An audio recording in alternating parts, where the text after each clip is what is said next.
Stay.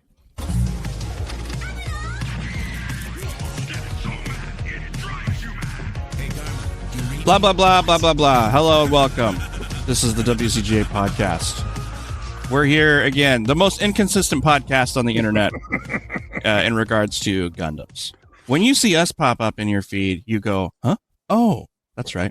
Oh, yeah, they exist. That's the reaction that we're looking for.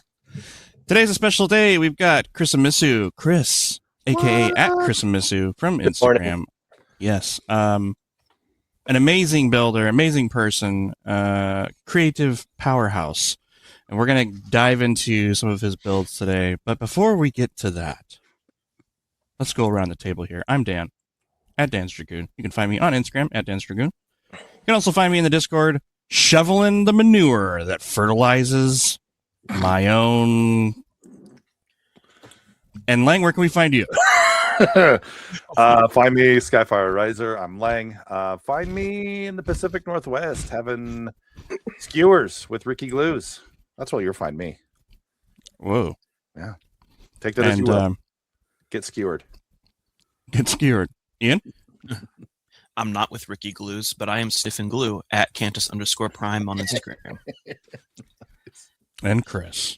You guys are so good at this intro. You guys all have it figured out. I'm Chris with a K, at Khrisamisu, and you can find me on Instagram, Facebook, and I just joined Twitter/X, but I don't know how that works. So maybe not that one. You just Nice. joined. That's wow. You just joined that. Mm-hmm.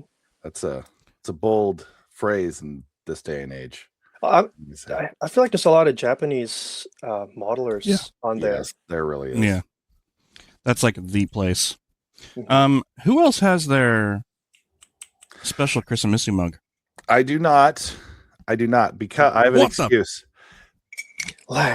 Because I wanted cookies and chocolate milk last night. Okay, it's in the dishwasher. Oh, you're such an old man. It's true. So let's rip this Band-Aid off. Oh, brother. What are we Good to be snag? back. Is it scabbed yet? Are we good? It's pussy. It's a pussy snag. It's moist. Yeah. Sorry, everyone. If you're listening in your car eating your breakfast. Ian, did you buy anything? Do we Yeah. wait? Do we want to start with Ian? He's at the top of the list. Okay. Oh, that's an interesting place to be. Okay. Off topic, I don't know, impulsively purchased a Junkion Jalopy. Is that remold? Recolor? Yeah, it's like one of the Mad Max car covered in spikes and metal bits. That's a good one. All right, so in the Zoids fandom, everyone went into a full panic because Hobby Lobby started carrying 4 brand new Zoids kits from Takara Tommy's Realize model line of 1/100 Zoids. So I went to the one nearest me and I found 3 of the new ones. I got the Canonary Molga and Hellcat 2-pack. That's a sweet grab. I already built this kit. How much did that run you for that pack on the 40%? Well, so Hobby Lobby's strange. It's MSRP, but what they do is they throw. This says $75.99, which in no way, not even a gun to my head would I pay that. It's like 45. But their 40% off brings it to the MSRP. So like, okay, now I don't have to pay shipping. Picked it up. When I saw this originally, I was like, I'm not going to buy it because I've already built it. It's technically just a repaint, but it comes with a few new parts, and I really like the Zoid. So I picked up the Genosaur Raven Special. Wait, isn't that right behind you? Is the repaint right next to your sign? Oh, yeah. Yeah, the original is right over here. Well But this one's different color, got a few new parts. It's like, oh, what the heck? I'll get it. And then I got the Shield Liger Bang version. What version? Bang. Bang. Bang, bang. Is it like more guns or something to make it Bang version? No. The pilot's name is Bang. Don't ask me why. I'm not his mother. I'm not, I okay. wasn't going there. Guys, Oh, you had to get up Yeah. for this one. Oh no. I had to get up for this one. All right. So I'm gone. First off, I picked up. Wait. Can we guess what the subject is if it's gone? Because I'm thinking it's Warhammer. You're on the money. Yeah. Oh, okay. He bought Oh, no. a no. what's it called? It's one of the army things. Or is it army the packs. display case that Dan No. got? Okay. If I'm going to be playing, or no, if I'm going to be buying all these kill teams and playing these kill teams, I need the stuff to do it. So I got the starter set. Oh boy. I will be bringing it to our little build hangout today. Nice. To have some terrain, have the core manual, all the tokens we need to play. Man, you're gonna be painting that for the next year. Well, so the interesting thing with the minis in that set is they're molded blue and green for the two different factions, and they're called push fit. So they have pegs and everything. So on site, if anybody else wants to play, they can cut them out, peg them together, and play. Ian. Yeah. I have something to say to you. Uh-huh. Me and you started our kill teams at the same time. Mm-hmm. I finished mine before you, and I built an entire Mechanicore Firehawk. Yeah. And the amount of time it took you to build, paint your kill team. Hey, so my job. So, do you think? Here's the question: do you think you'll be able to complete the kill or that starter set this year? No, I don't know. Okay, that'll be Very good. honest. So, oh no, Oh no. you are gone. Yep. Goodbye, I am Ian. gone. Goodbye, guys. It's like that meme, like Welcome to the so WCGA. for audio only, this West is Coast a Warhammer. Space Wolves Alliance. army starter set that includes a Wolf Guard battle leader, a Wolf Priest, 10 Blood Claws, 10 Grey Hunters, and 3 Wolf Guard head takers with 3 hunting wolves. That's Comes with- 28. It comes with the data cards, assembly guide, transfer sheet, and a codex supplement Space Wolves.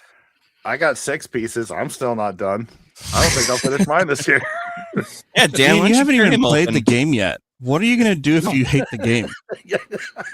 No, I've got a feeling I'm going to enjoy it. Okay. Okay. It has to count. You don't know what I do at work. I watch so much YouTube. I thought you worked on air conditioners. I do. Oh, Yeah. Oh, Oh, when you're up on the roof working on When I'm that up on the big roof, old industrial I'm size working. AC. yeah. I got a headphone. Pull in out my your ear. phone. Yeah, Nice. That's so, Ian, you're a funny guy. that's it. Oh, I'll pray for you. Ball. Mm-hmm. Me, I picked up the Homoxian Tastier Uh-huh. with it's got the whole set thing. It's got the stand, it's got the cape, it's got the doggo, which I'm gonna put a Zoid head on. I won that, by the Yeah, way. you did. Shout out to me. I I won our first ever club Mecha Madness, and it was the first time participating in a club competition, and I won it. Yeah. So Pick go the me. based mecha. I'm the best. I picked the best mech, the Gunbuster. Yeah, so that Gunbuster! I think that mech is gonna have to be retired for next year for sure though. Like hold the title. Can't Oh. keep coming back. Oh, like it has to be picked again? No. Retired means it can't be picked. Right. Yeah. I was thinking about that. What are we going to do next year I don't know. if we're going to do it again? You know, it doesn't have to be every year. Oh, It's we're just fun. I will do it again. Keep for the sure. list. Yeah, there Encourage was something new. no the shout out to everybody that participated. Thank you. We had over 20 participants in the bracket, and it was a lot of fun to see. Everybody thought like, oh, this is going to win for sure, and then it didn't win, Yeah. and there was a lot of like, why did you vote for that stuff? Gort. Stupid Gort. He knocked me off my bracket. But there was a few of them. I have a list. I created a Excel spreadsheet list of everybody who voted for things I didn't agree with. So I have a list of like who I need to have talks with. Yeah, just be Like that was a "Tell me." close going into the final. It was everybody out there like, hey chat, put your vote in the comments. No, it was Gumbuster versus Gypsy Danger, which that alone, it's a hard choice. They're both great. I'm honestly astonished that either of those made it to the end, because the creativity of some of the picks was so good. Like, but they, that's what happens. Yeah, Gumbuster beat Big Zam in the semifinal, and Gypsy Danger beat out Ian's Imperator Titan. Yeah, I thought the Titan was going to go for sure. I thought it was going to be Titan versus Gort, and that would have been hilarious. Yeah. That would have been so mad. I also picked up this is an interesting one. We went to the Willamina swap meet, the IPMS Willamina swap meet, and I saw somebody there had a Polar Lights Enterprise refit. It's the Enterprise blah blah blah -A, I think it is. Super excited. I was like, oh my gosh, the price was right. And put it in the van, got it home, unpacked it, I was like, I'm gonna put it next, because I have the original. There's two versions of Polar Lights. There's the Star Trek Enterprise standard, whatever, and then there's this one, the refit. And I was like, oh, I'll put it next to that one up in the backlog, and I go to put it up next to it, and I'm like, oh, I have that already. So I now have two Polar Lights Enterprise kits for some reason. That's depressing. And then I also bought I saw this really in the bottom of this bin, this dusty old crusty bin that smelled like the 70s. I pulled out this box. It's called Magic Maker Vacuformer. Oh my gosh. And I pulled it out and I was like, oh, this is so cool. The kids will love doing vacuforms, right? So I talked to the guy. He's like, $5. I was like, oh, steal of a deal. Yay. I take it back to the table. I open it up, and it's just accessories for the vacuformer, which I don't have. So I get on eBay to see how much does this thing cost so I can actually use it with my kids. How much? It was like $80 for this vacuformer. So I have some great accessories for something I don't own. I made some good choices this last week. Yeah. I think I'm retired. We'll hold you to it. Chris, what did you get? I really only got one thing this month, and that is this Can Squad kit, which will be my entry for Zach Aurelius's competition that was recently announced. Nice. Those can formers. Those are looking... Or Can Squad, not can formers. Sorry. I also got last month or the month previously. I don't really add to my backlog very often. The Lynx model Must kit. be nice. I think Sunday Hobby is the studio. I got that mainly for one of the weapons to add to another custom that I hope to work on soon. But I would like to turn it into one of those mechs from Pat Labor. Give it okay. Ingram colors. Yeah. 3D print That's some police lights for the shoulders. Nice. Out of clear resin.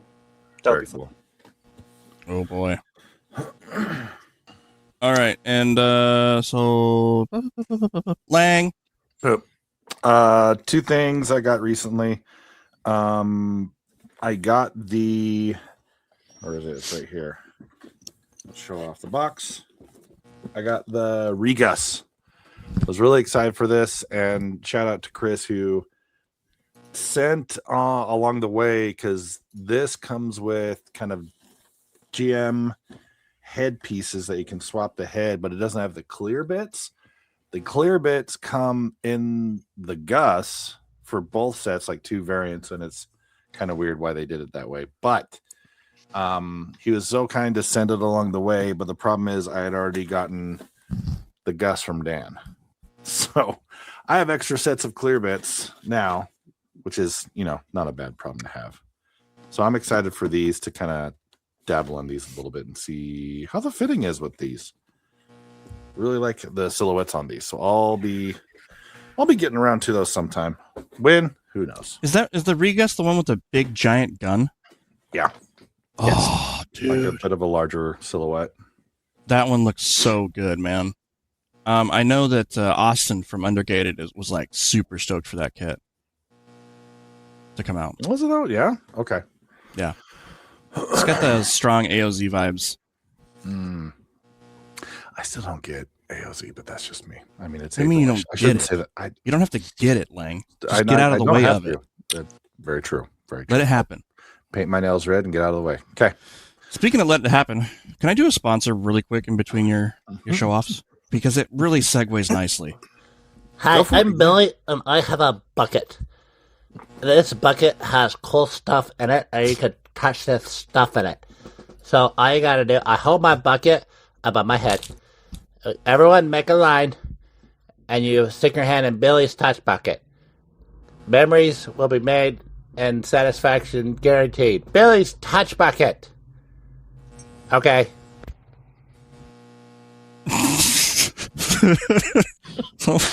So thanks for that sponsorship. We love it. Keeps the lights on around here.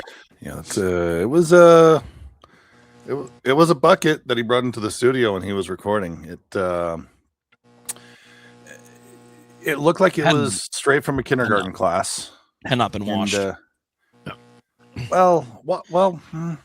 it's I walked away from the touch bucket a different man than I am, or than I was. Yeah. What else did you pick up? Memories Lang? were made. Well, no, that's it. That's all I picked up. We What? can jump right into what we were working. What are you talking about? Yeah, I know what'd you see stuff? No, I'm doing a little bit. I'm pacing myself. Okay, Otherwise, it'll be boring next episode. gotcha. Yeah. Oh, I see. Yeah. You got a backlog of snags. Yeah. Jeez, So you haven't been around. You're never going and to I'm catch trying up on to- that unless we just have a let's face it. snag episode. People will love that. I'll start it off with what we're working on. Guys, I'm working on something called a wind blade from Transformers. I was Lang and I are doing a kind of a collab with D4 Toys and is it Race Boinger? Ray is Ranger. Ray's Ranger on Instagram, doing some customs for him so that he can take them over to trade shows, show off that you can customize Transformer kits. Lang and Ian were We are doing Not yet, bud. the collabs. It's really fun, and Dan, I'm really happy I get to jump in on this because Dan has had a joyous time working on this wing blade. Isn't that right? I was convinced to do this one by Ian and Lang. They're like, this is one you should do. It's kind of hard to find and blah blah blah, and it's like 500 tiny little bits, pieces. Yeah. And I was supposed to be doing a cool, happy. I was supposed to, whatever. Anyways, it's a great kit. Everyone should buy one. I really love that you enjoyed doing your 12-piece kit, Lang. I'll get the RC if I can find it. So that's what I'm working on right now. Yeah. Reissuing it. What are you guys working on? I just finished a project last night, so I've got nothing on my plate at the moment. But I should be starting. I was gonna say, other than Warhammer pieces. No. I'll probably get started on my 30-minute fantasy. Oh, that's right. Good call. Chris, what about you? What are you working on? I am painting up the Gus model kit, and Lang, I think you're going to like it. The fitting on it is really good. It Oh, came good. together beautifully. I'm Nice. painting it. Yeah, I'm painting it up in the Plamo 2026 color scheme, which I didn't know about when I was planning out the color scheme for this kit. It just coincidentally happened to match up like pretty much Perfectly. perfectly. So Yeah. I guess I'm participating Nice. on that. Yeah, right now my workbench area is just a sea of gray parts because the color Nice. scheme is mostly just white and gray. There's that. The Ken Squad kit I'm on the planning stages for my entry. I'm super excited for what I'm going to make for that, but I don't want to reveal what it is yet. I'm excited for that too. You're super creative. Everything you do is kind of like next level. I think this is going Not to be to one of butter my- your biscuits or Oh, anything. I think Not it's to going to be slather your meatloaf. Not to float your Don't make boat. it Not Don't make it to weird. sun your day. I don't know. Not to Butter your drip your bread. rug. Not to. Oh, we could go on. Okay. Anyways, Not to anything else, Chris? squish your melons. I am Oops. planning to day 2 of the diorama class, Oh yes. which is going pretty smoothly. Yeah. Yeah. Let's. We'll get into that in a second after Ian's done with his stuff. He did. It's me. Oh Well, Ian didn't talk about his thing yet. What he's working no, on. I said I finished. I'm in I was between. listening. I was Yeah, I know. Oh, hey, boy. this is Dan, coming to you live from WCGA. Today we've got big, steep discount on butt. So, anyways, Hang on. For me right now, I am working on 2 things. I had finished my Soundwave flame toys, and I'm still working on my hobby desk spring cleaning because I ended up 3D printing a lot of stuff. I 3D printed my enclosure for my Adventure 5, which has changed my printing game completely. I used to think I was good at printing. It's only because my prints were suffering and I had to tweak everything. But now that I put the enclosure around it and did more temperature control, I've been basically printing nonstop. It's kind of great. what are you printing? A bunch of desk stuff. So I found some cool things on Colt 3D I have all my sanding stuff drawered, like all the sea of messes and stuff. So like people like Jason, hey bud, come over, and you can tell when people come over and they're like, oh my gosh, you are a filthy animal, when they can't look away from the train wreck that was my desk. So now it's a lot more organized, and I can just print more drawers and things like that of different sizes and connect them and make it look really cool. So I'm partway done with that. And then how long ago was that? Maybe a month ago. It was on the pod that I had mentioned, because of a bet, Dan generously got me a sock. And then I said, I think I might do something with this, and go back and listen.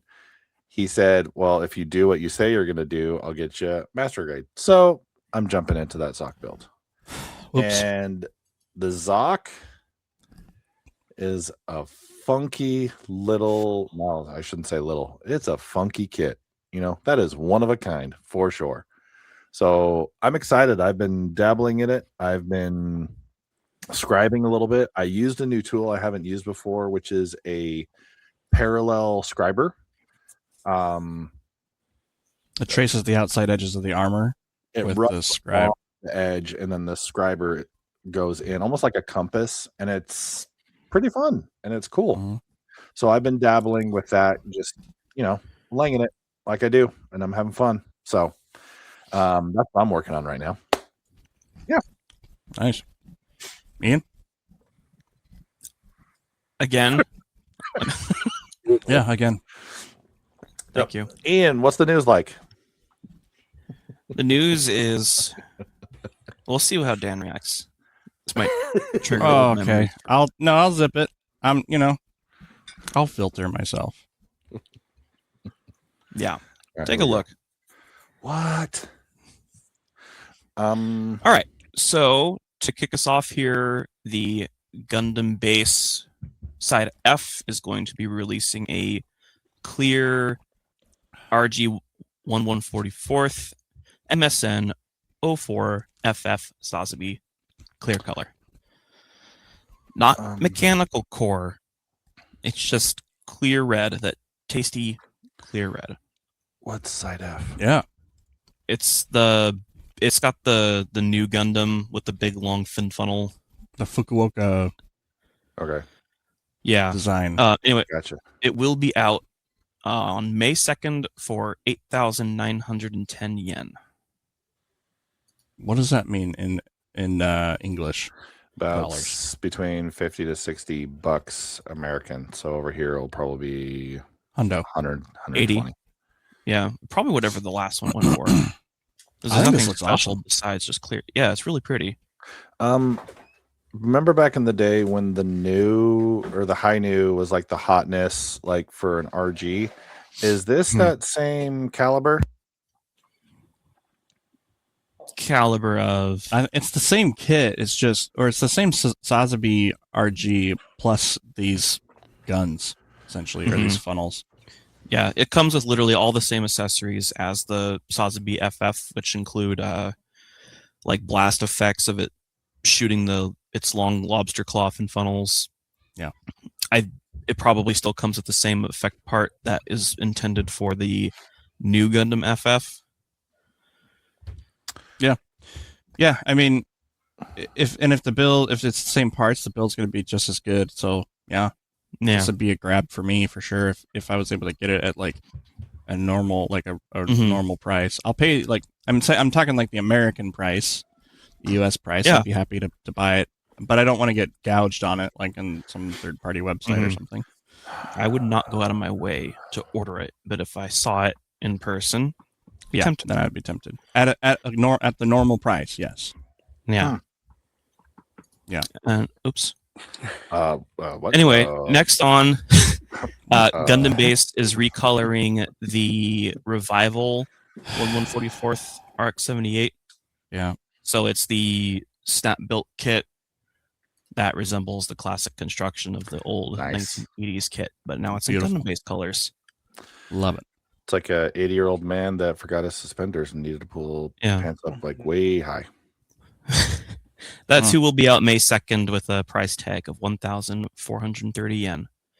And now, Sweet. since news is a little short this week, I'm just going to cover some reissues. We will be getting in July a reissue of the sleeves version of the Draw C for 2,640 yen.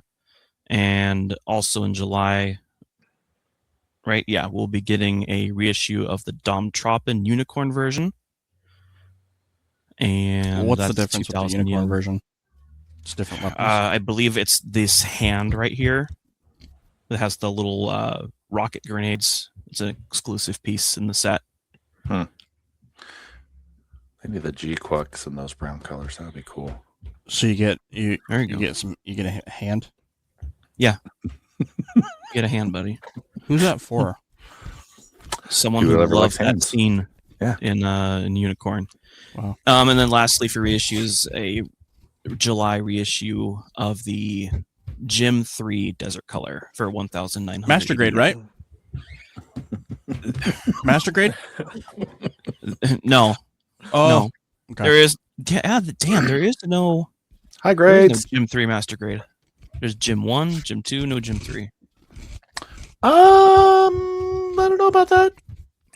Maybe Resin conversion, I don't know. Anyway, Wait, no, I kind of want to make a bet on that. I feel like there is. There's a Gym 3 Master Grade. okay, bet on it. We'll bet something out of our backlog. There is no master grade of that kit. Not of that one, of the desert. Oh,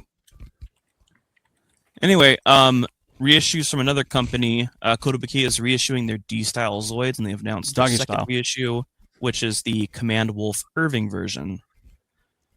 And this will be out later in the year, I think, for about $28, which is really nice to see these come back out because the D-style Zoids are talked a lot about in our group. They're very cute. yeah, they're super cool. They've also been extremely rare. When we do see them, they're like over 100. 27 or 28 or 27 seems like a lot for this reprint. It's just like an that what SD Gundam kit. Yeah, that's what I'm saying. Small little things, probably a few runners. Yeah, so it seems like a lot of money. Okay, Dan. And then I just coming I don't out- know anything, Ian. I'm just a silly boy. sorry, nothing can make you happy. All right, Gundam Superior Defined Volume 2 is on the way, and it will include a new Gundam a Sazabi, a Superior, Dragon Gundam, a Comfer, and a High Mobility Zaku 2. And they will be out in September. Are you getting all these, Chris? No, I'll probably just get a couple. Which ones? I want the Sazabi and the Camphor. I really like that camphor. Yeah. Yeah, you did the high gog, right? And the crab colors. Yeah.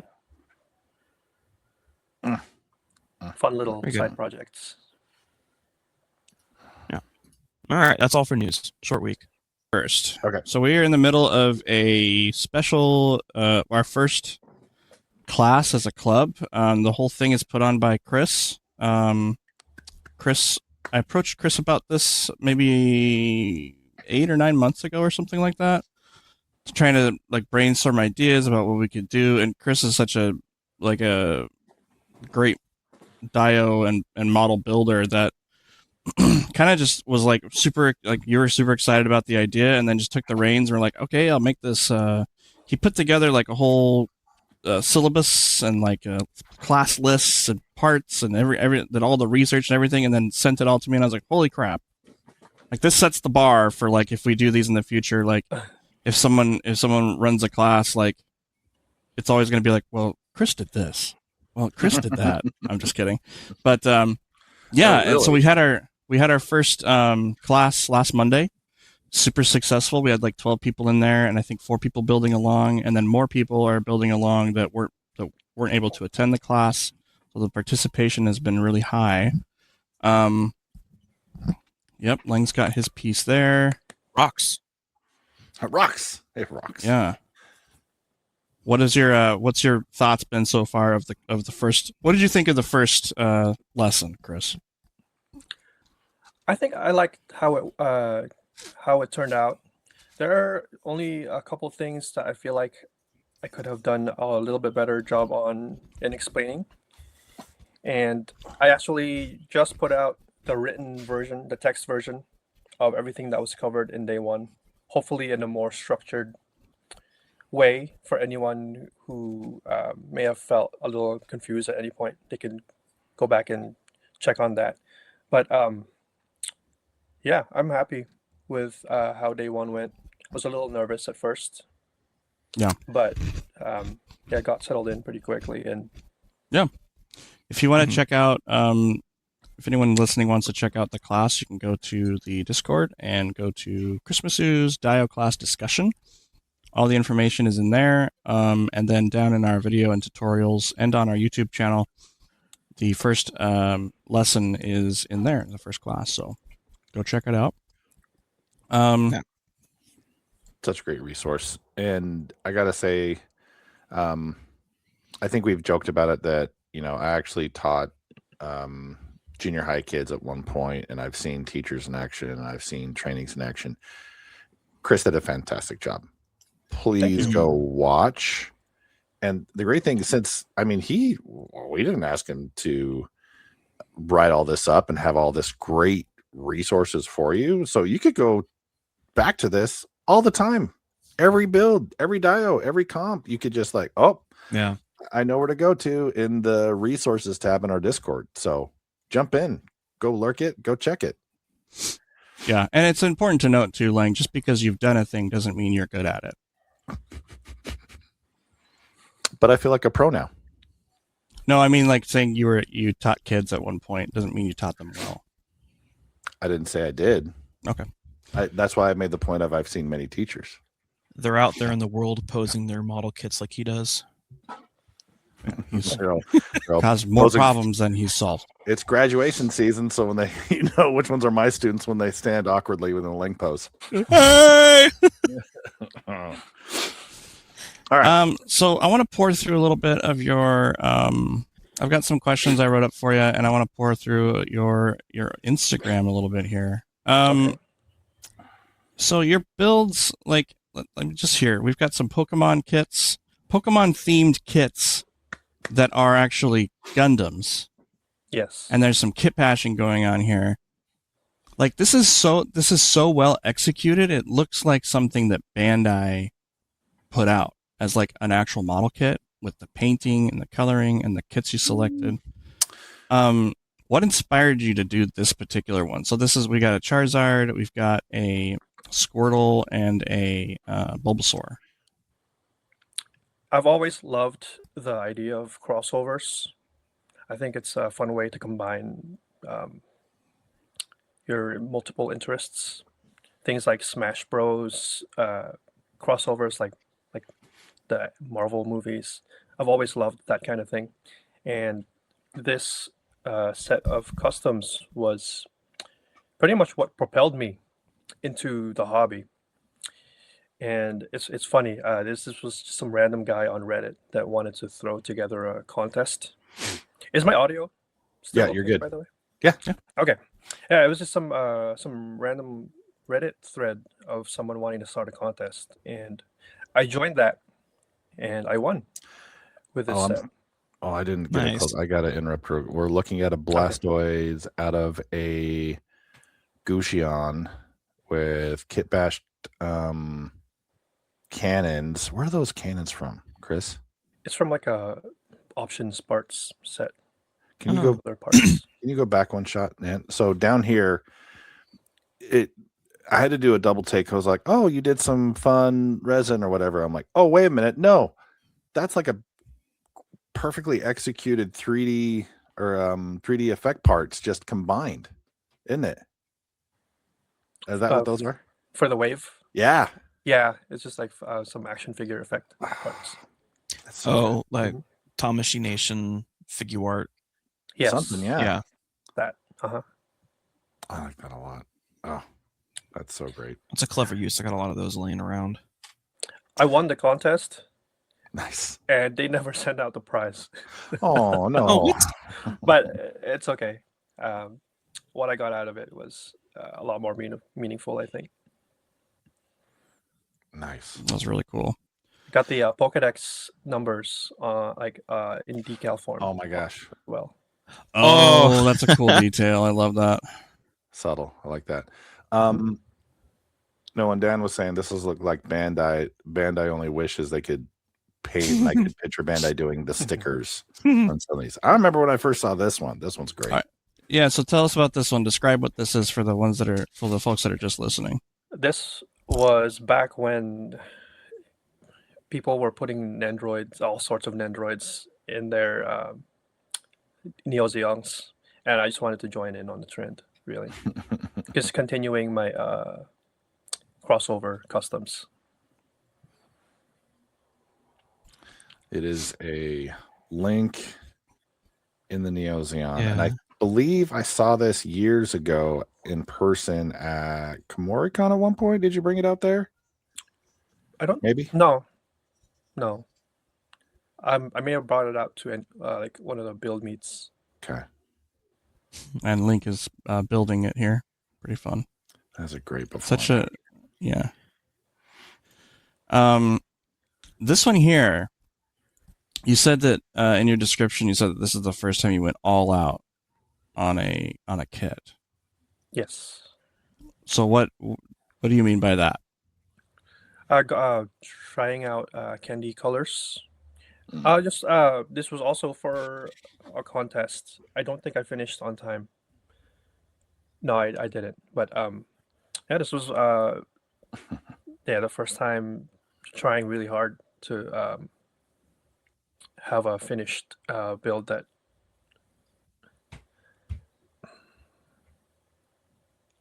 Yeah, I don't really.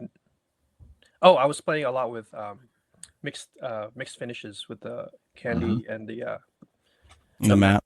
and Yeah. just a lot of cutting out and plot plating work and kit bashing. The base is actually an enclosure around a turntable. Oh. Oh. This thing rotates, and there's the little LED lamps are supposed to highlight the candy colored. Oh, so he rotates independently of this part. Mhm. That is really smart. Oh, Huh. and yeah, you have a video of it actually here. Ugh. That's so cool. Yes. Wow. I thought of doing something like that, and like, how do you do that? And then, of course, Chris just did it.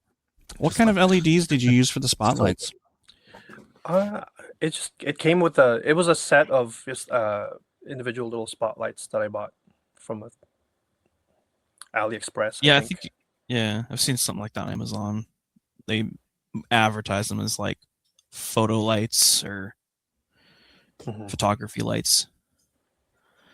Extra Really? short. I've never seen that. You have to send me a link for that later. That's Okay, really yeah. cool. I'll try and find it. Oh, Chris, look at that. Hang on. Pause right there.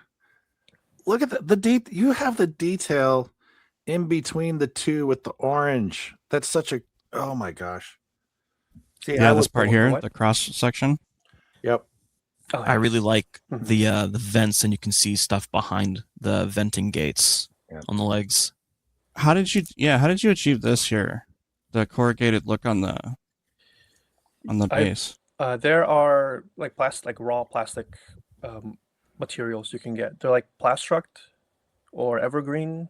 I think they make a lot of like Mm. plastic strips, and they have stuff like ladders and things you can buy too that are pre-made. Mm. Do you think it's hard to, like, in the competition setting, to place with a gloss coat kit? Mm. Have you encountered that at all? Yeah, I feel like judges tend to gravitate towards more like realistic or like weathered Yeah. kind of paint jobs. Or Yeah. matte in general. I think I've only maybe seen one time or two times a kit win a category with a gloss finish on it at IPMS shows. And I don't know. I mean, the one or two times I have seen it. One time it was a what's it called? A Nightingale that was gloss, candy gloss, and looked beautiful. But I wonder. I've noticed that a lot. Like, gloss looks really cool, and I love it. Personally, like, I personally love it, but I don't see them win competitions very often. That's too bad. Huh. Because the way you mixed it with the matte paint makes the gloss pop. If the whole thing was glossed, it wouldn't have been as effective as it is. But together cohesively, like as a thing, it's absolutely stunning work. Maybe we gotta change that, Dan. We could start entering gloss paint job entries at competitions. Yeah, well, I think as a judge, if I was to look at kits like this, you have to think about the extra. It does take an extra effort to get a good uniform gloss coat on a kit than it does to get a matte coat. Matte coat refracts the light in billions of different directions and hides all sorts of mistakes in the finish. But to get a smooth, glassy gloss coat is something that, like, the car guys are really good at, and it's just expected when they put a kit on the table, it's going to look perfect, right?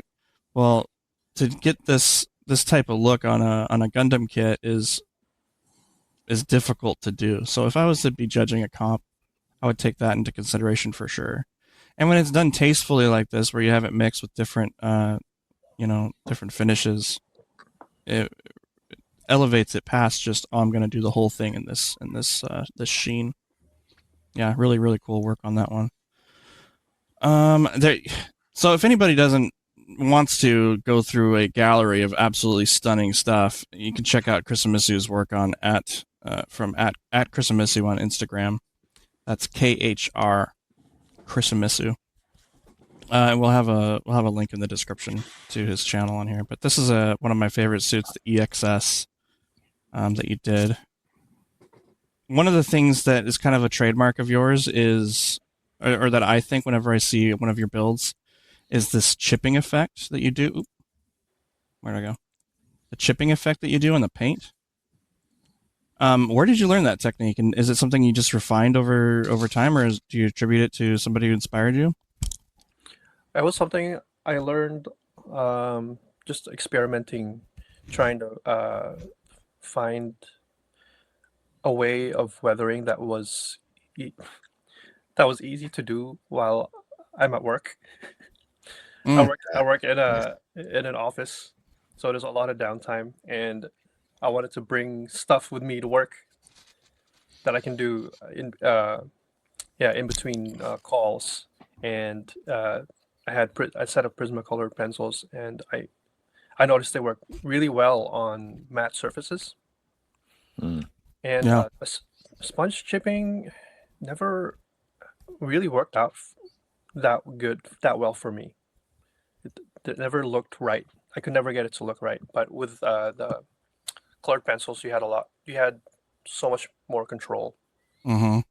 and I find it therapeutic. So I just ran with it. How long did this build take you? A couple of months to 3 months. That's I crazy. think. Because this isn't just an EXS, this is also kit bash, right? And it's also a resin. Is there resin going on here too? No, there's no resin. It looks like a dress-up kit. It's a conversion kit, but it was like a plastic injection. Oh, add-on, Mhm. kind of. Yes, I think it was a bootleg of a resin conversion. Oh, Oh, wow. yeah. Okay. Yeah, I only snickered, Dan, not to make fun or anything, but it's like, yeah, you don't with Chris's stuff. There's so many details that you just don't know. Like it looks like Yeah. it's, Wizardry. yeah. So this part, the missile racks here on the legs, is this part of the add-on set too, or is this kit bash? That was from a Frame Arms, like a weapon set.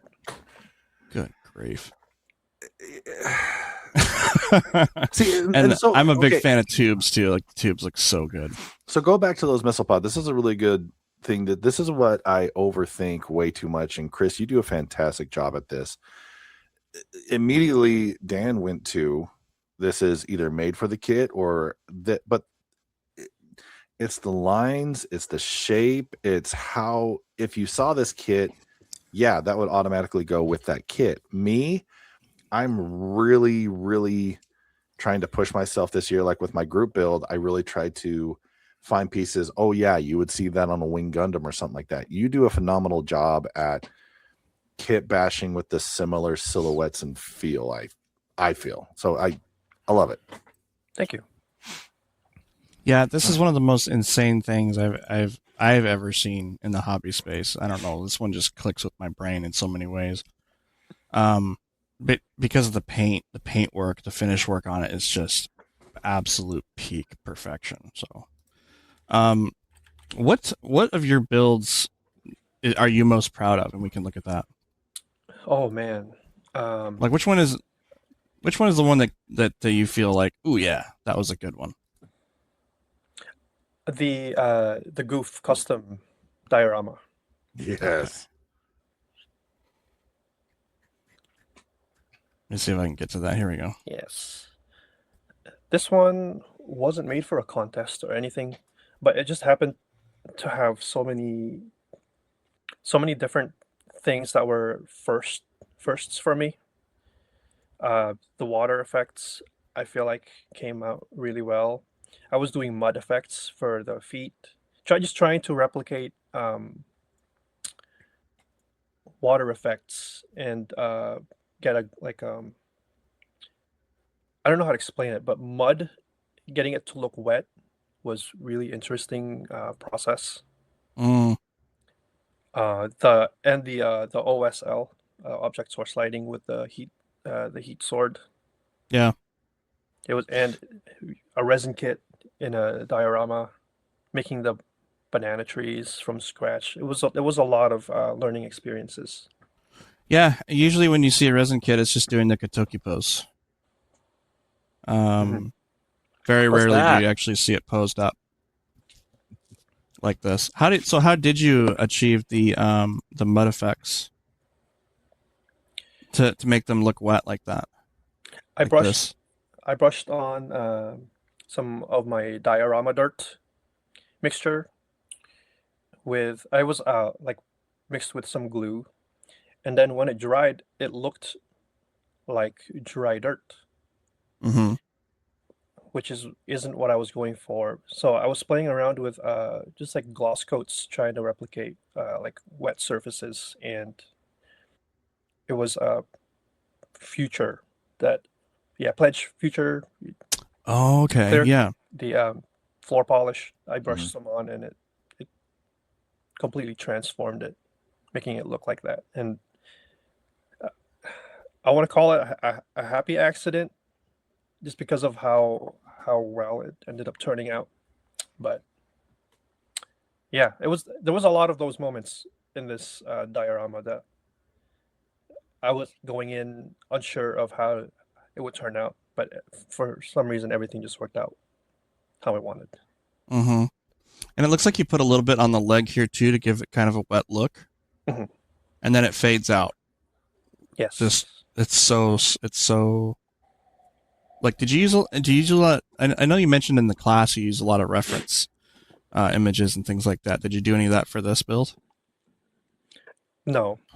I always tell people to look at reference images and stuff, but I should be doing that more. And then I didn't look at reference images much for this one, except for maybe the banana trees. did you use an electrostatic thingy for the grass here too? Yes. Nice. I've been thinking about picking one of those up. Do you think it's worth it? The thing is, I don't know if I was doing it right, because only half of them were standing up. But if you feel like you're going to use it a lot, then yes. Yeah. Yeah. That's really cool.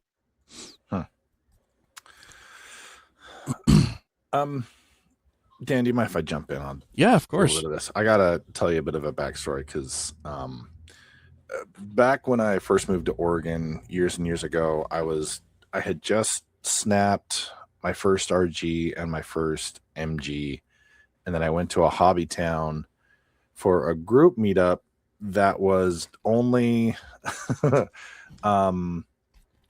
I think it was GBWC, and I didn't realize it, and I was blown away and horribly intimidated.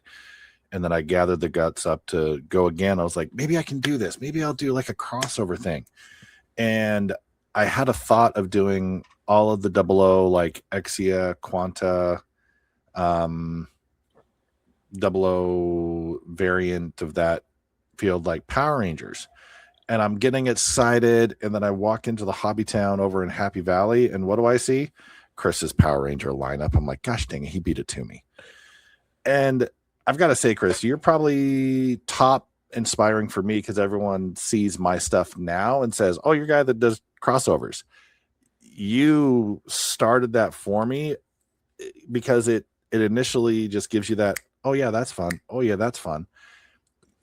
Which comes first for you when you're looking at the crossovers? Do you just like a certain genre and all of a sudden you see a kit, you're like, boom, that's going to be my like Red Power Ranger? Or here's a good example, or for more Pokemon stuff out of a third party, which knocked it out of the park, or Zoid into a Pokemon. Like, what comes first?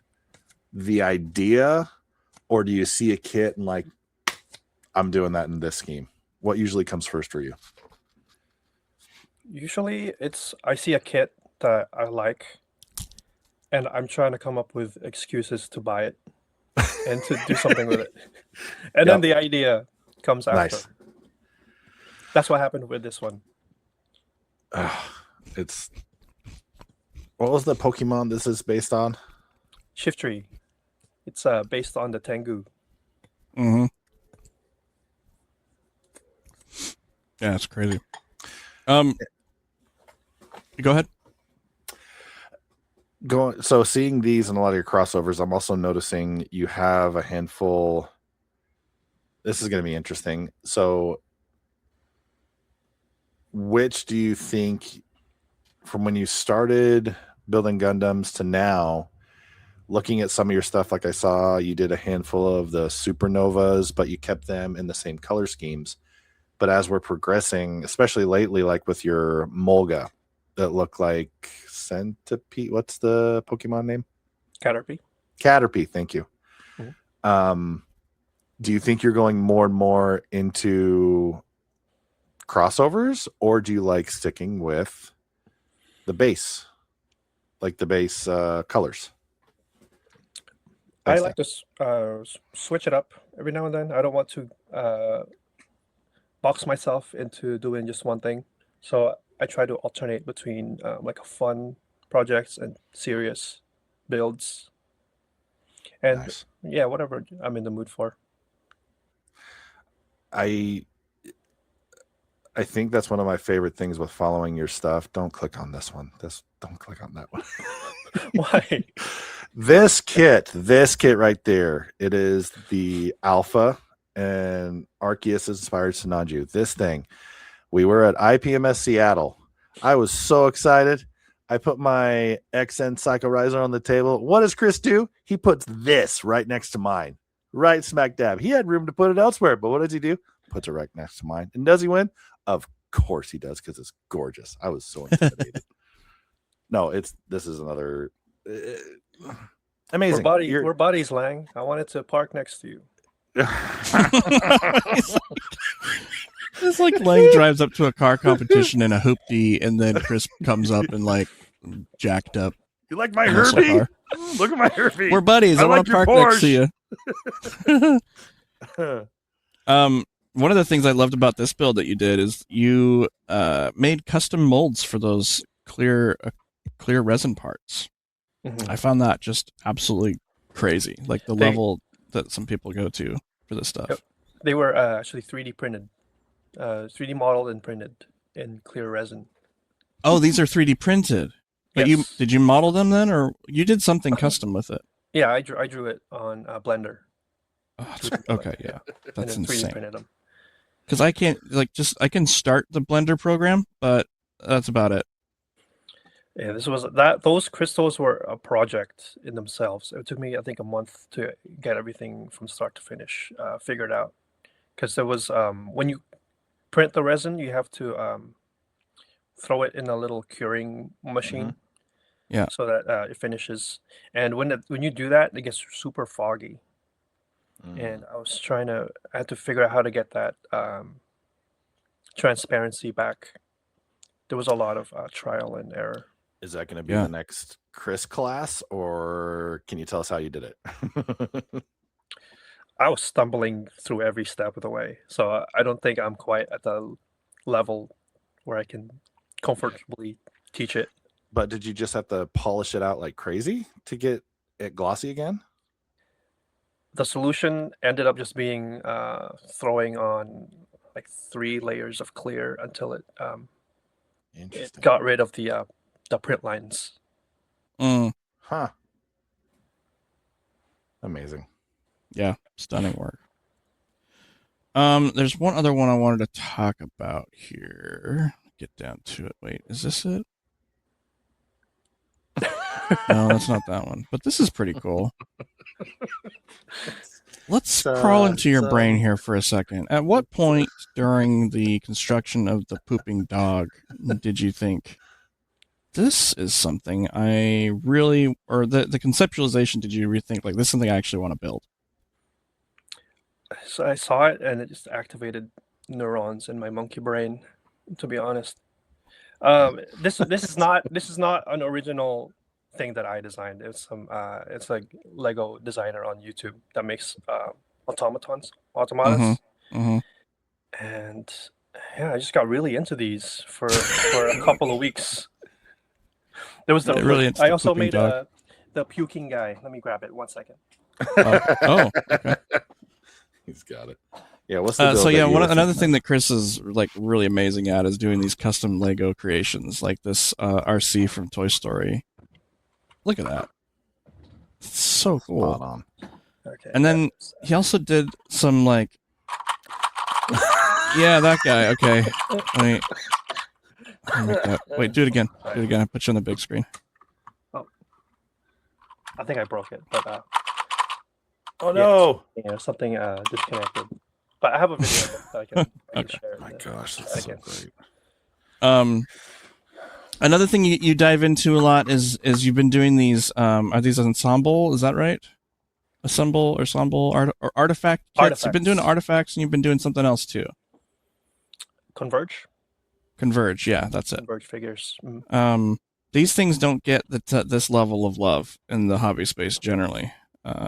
So And this one is modeled right after the one the larger scale one that you did, right? Same colors. Yeah. Yes. So. Father and son. Yep. And then there's a little mini Converge of the Goof Custom you did. Is that a Converge? Because that's like Yes. SD. It's Converge. But it's SD though. Like, is that how it comes? The Converge figures, yeah, they're like they're like MGSD style proportions. Yeah, Chris, I just love your creativity and the like pure, unadulterated, almost childlike joy you bring to all of your builds. So thank you for being you. You're inspiring. You're an inspiring guy. Hey, you're so nice, Dan. I was watching New Type Notebook, the interview that they had with you, Uh-huh. and when you shouted me out as a creator you thought needed more recognition, I was touched. Thank you. Aw. I never expect my name to be brought up, and it's always a jump scare when it does.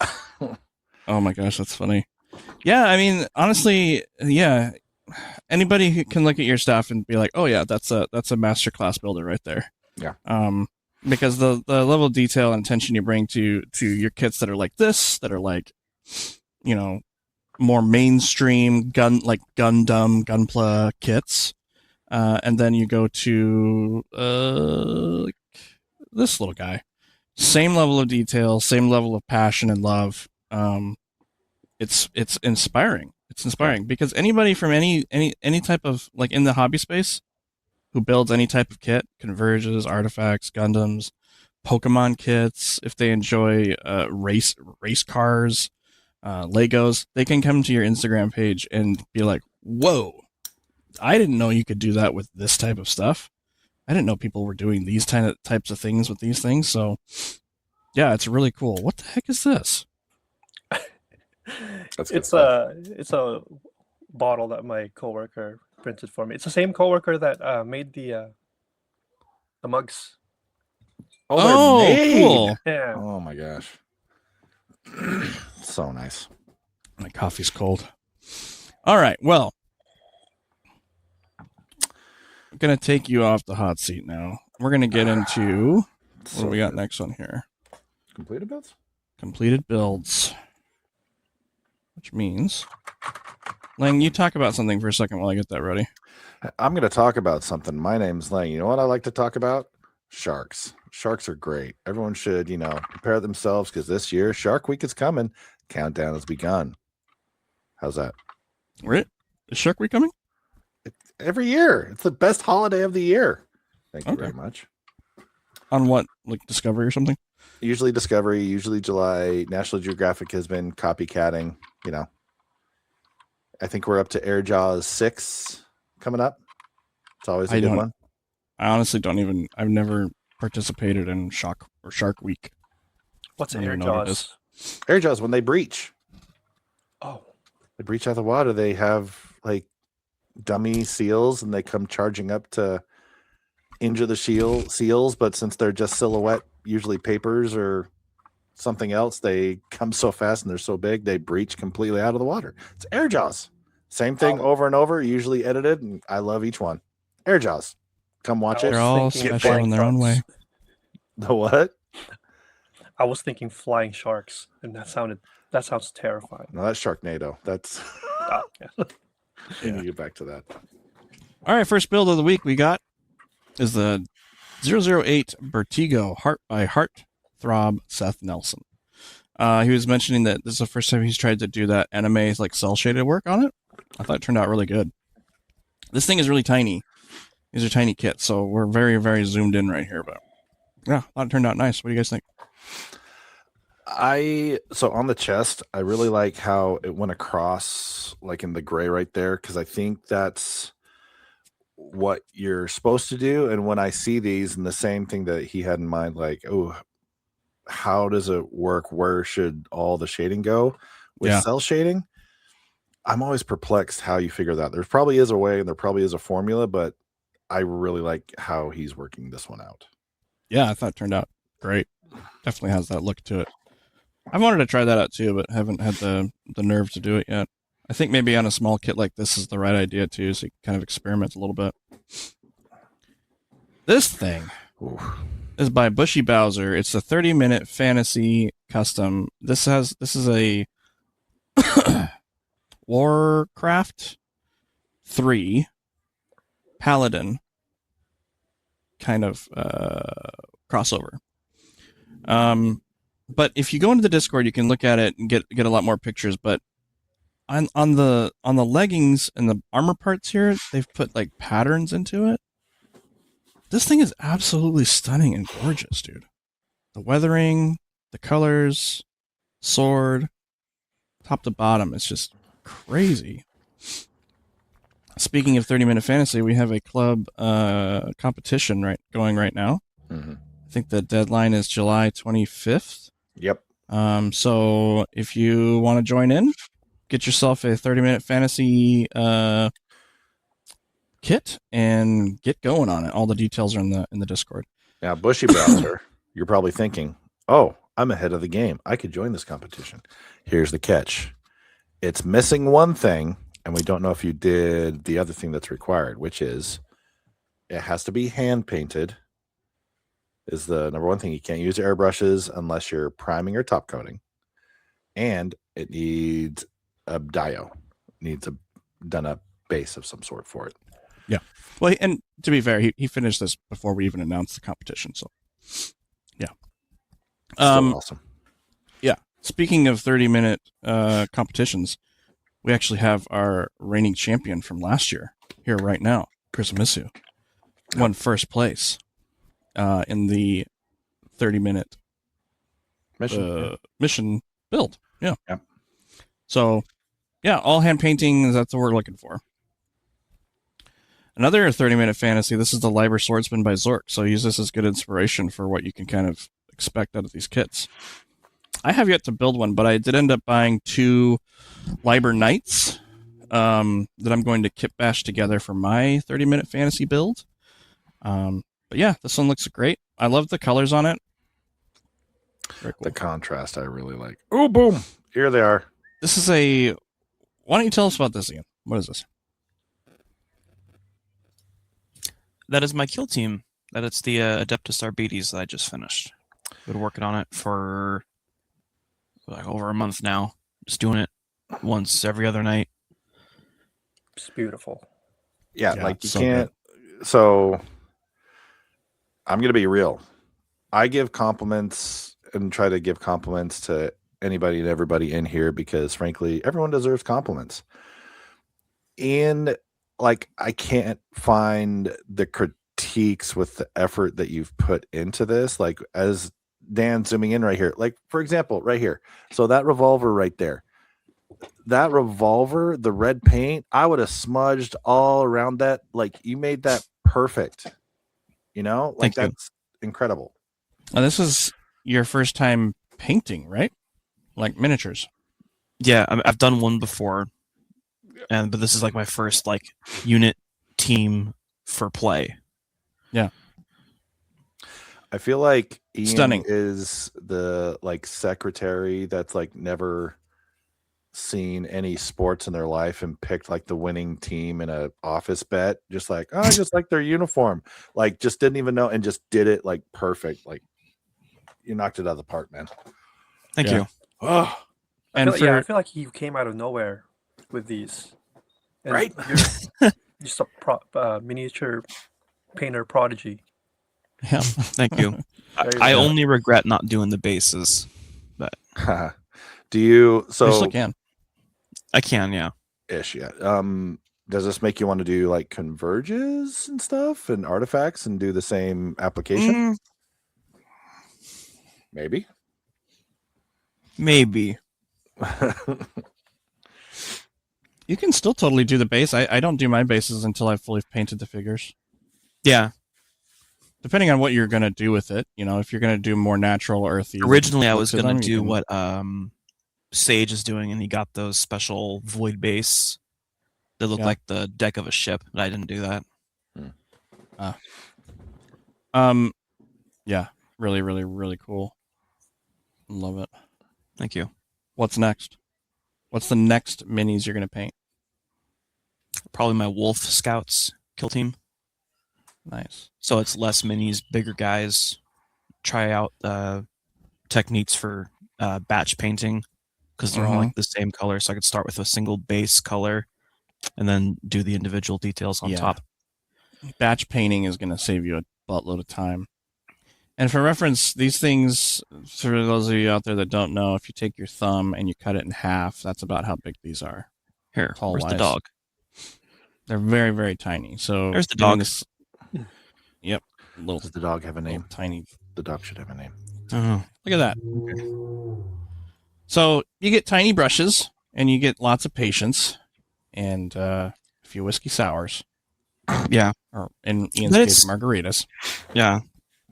It's not daunting. Like when they get enough light on it and a magnifying glass, it kind of just becomes like a little gets nirvana. It gets, yeah, it becomes fun to sit there and Phrasing.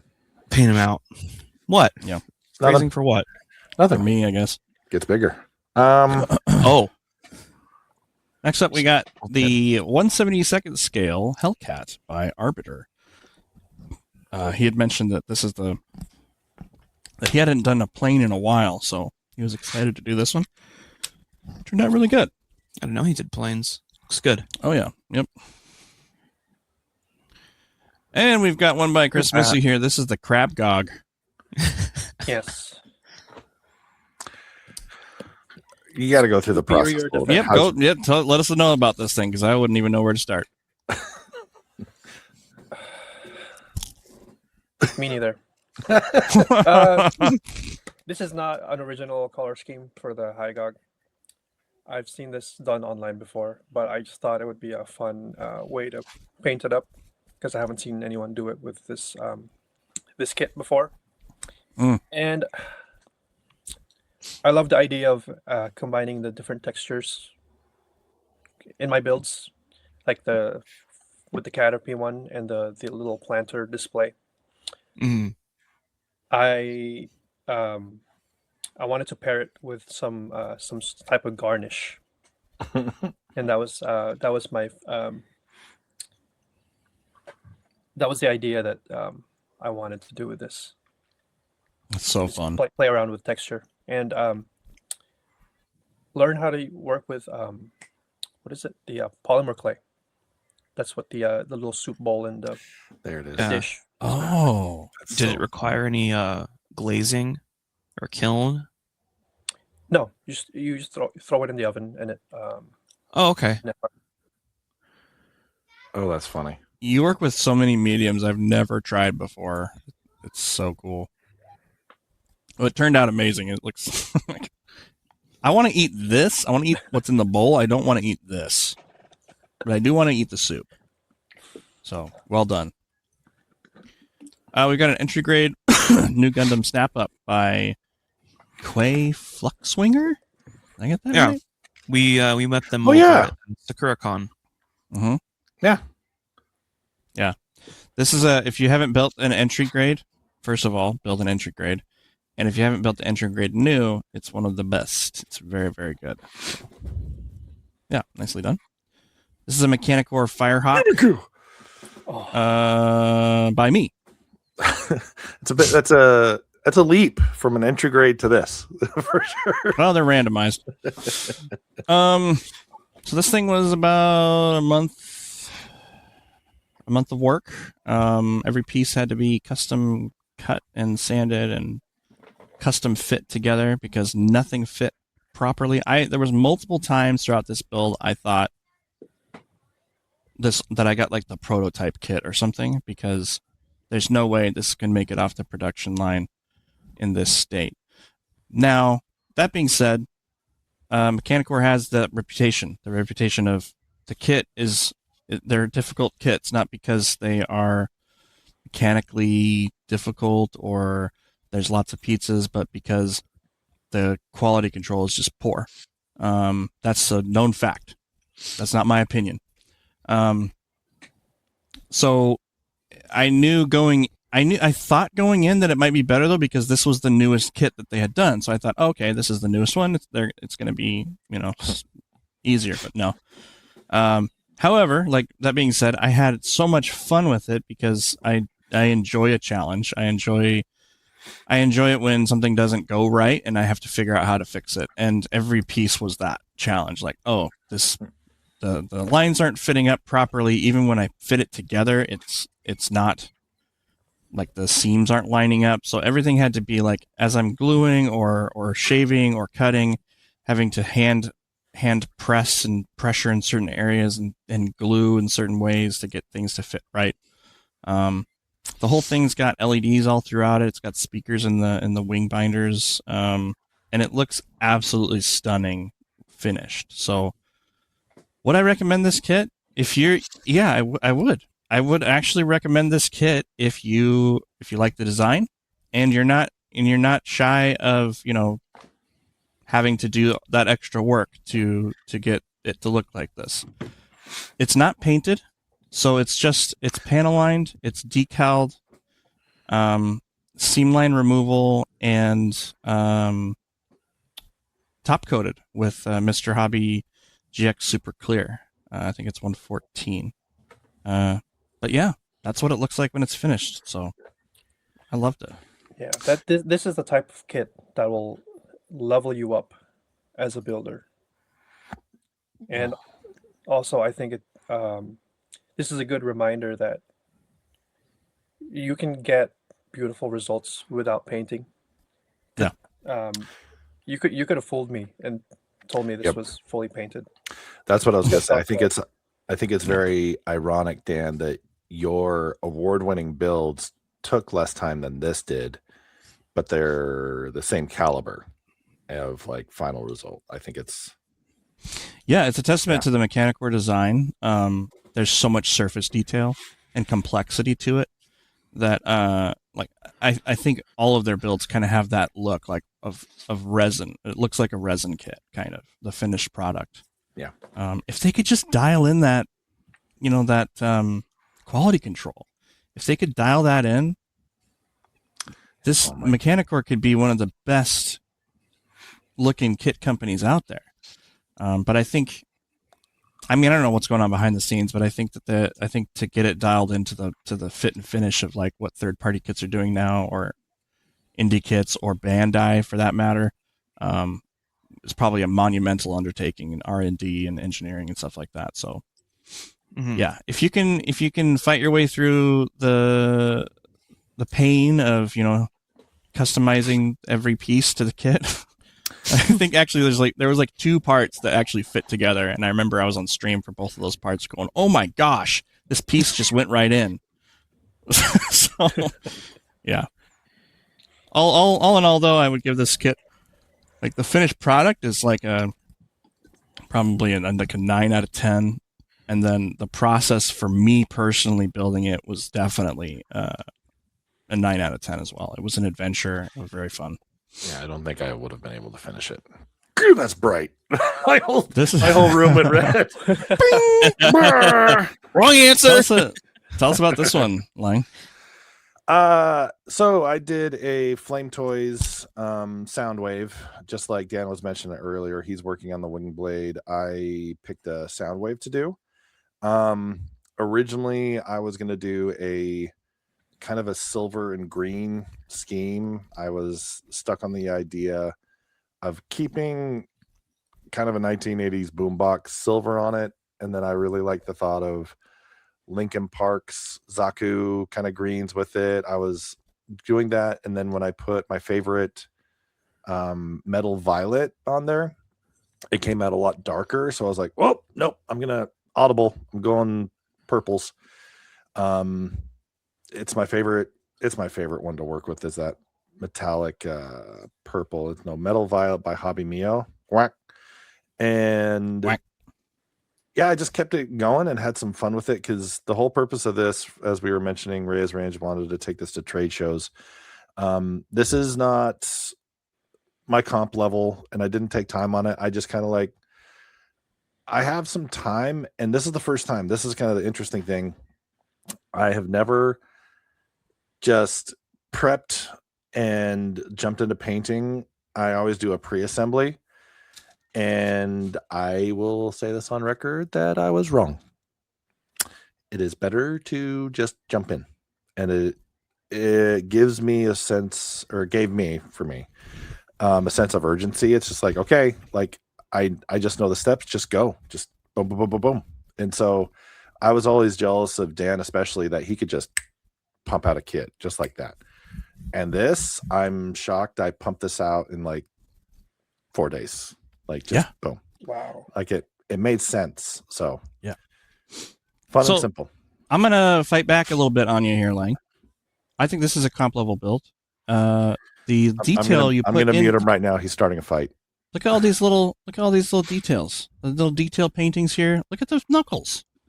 This is really well done. Lang. Z, because he was like, he said something wrong. AOZ, April, and I was like, oh, I gotta put some red in the hands then, don't I?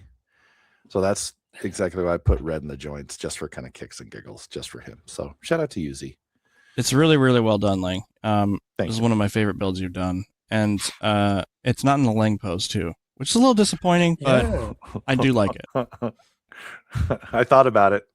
I did. Well, you have some Lang poses in your finished pictures. Always. I picked this one because it didn't have a Lang pose. Yeah. This is the Full Armor Exia by Sugar Donut. Sugar Donut. This is a kit bash of epic proportions.